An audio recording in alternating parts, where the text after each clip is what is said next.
Car vous étiez comme des brebis errantes, mais maintenant vous êtes retournés vers le berger, le gardien de vos âmes. 1 Pierre 2, 25. Il y a un berger et un gardien de nos âmes. Car c'est le moment où le jugement va commencer par la maison de Dieu. Or, si c'est par nous qu'il commence, quelle sera la fin de ceux qui n'obéissent pas à l'évangile de Dieu? Et si le juste se sauve avec peine, que deviendront l'impie et le pécheur? Ainsi que ceux qui souffrent selon la volonté de Dieu remettent leur âme au fidèle Créateur en faisant ce qui est bien. 1 Pierre 4, 17, 19. Puissions-nous vraiment saisir la parole de Dieu? Nous sommes déjà devenus la maison de Dieu et pourtant le jugement commencera par elle. Certains justes seront sauvés avec peine. Par conséquent, que ceux qui souffrent selon la volonté de Dieu remettent leur âme au fidèle Créateur.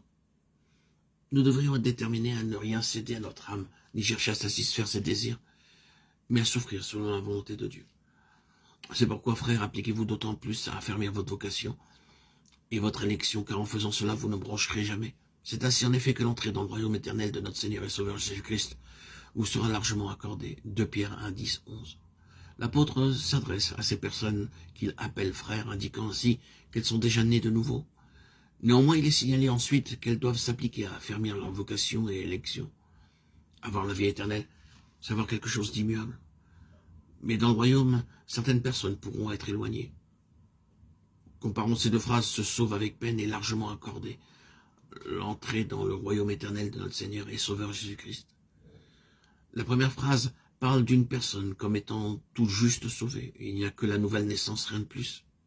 Ce n'est pas différent d'un examen scolaire où le minimum pour être reçu serait 70 et un étudiant après l'examen obtiendrait exactement 70. Pas un point de plus.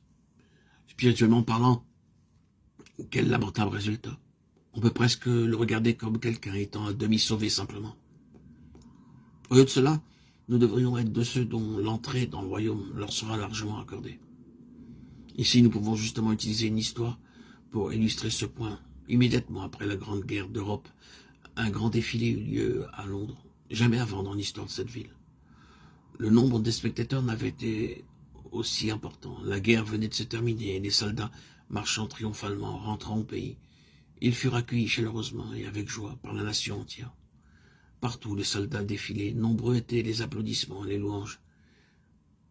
Car dans l'opinion du peuple, sans la bravoure de ces soldats, l'Angleterre n'aurait pas pu être sauvée. Alors que les soldats défilaient, des vagues d'applaudissements et d'éloges montaient sans cesse. Les rangs passaient les uns après les autres, quand soudain l'atmosphère devint explosive par des vagues encore plus grandes d'applaudissements et de louanges. Beaucoup qui regardaient attentivement furent émus jusqu'aux larmes, et à un certain moment la noblesse salua et le roi enleva sa couronne. Mais pourquoi? Parce que tout de suite après arrivèrent les véhicules transportant des soldats qui avaient perdu leurs membres ou qui avaient été terriblement blessés dans leur corps. Ce furent ces hommes blessés qui reçurent le plus d'honneur et de louanges. La gloire que reçurent les soldats qui passèrent avant fut bien plus petite que celle reçue par ceux qui étaient blessés. Beaucoup qui seront sauvés avec peine entreront dans le ciel dans le futur. Cependant, ils ne pourront pas entrer richement dans le royaume de Dieu. Mais pour ceux qui, sur la terre, auront souffert pour le Seigneur, ils recevront beaucoup dans ce jour, tout comme les soldats blessés reçurent beaucoup pendant la marche triomphale à Londres. Des applaudissements plus retentissants, des louanges plus élevées et une plus grande gloire. Or, que chacun de nous souffre pour Christ et que des couronnes soient placées sur notre tête dans ce jour. Mais pour que cela arrive, nos âmes doivent être sauvées. Soyons plus pauvres, plus blessés, souffrons plus et renonçons à tout pour l'amour du Seigneur. Que Dieu nous bénisse.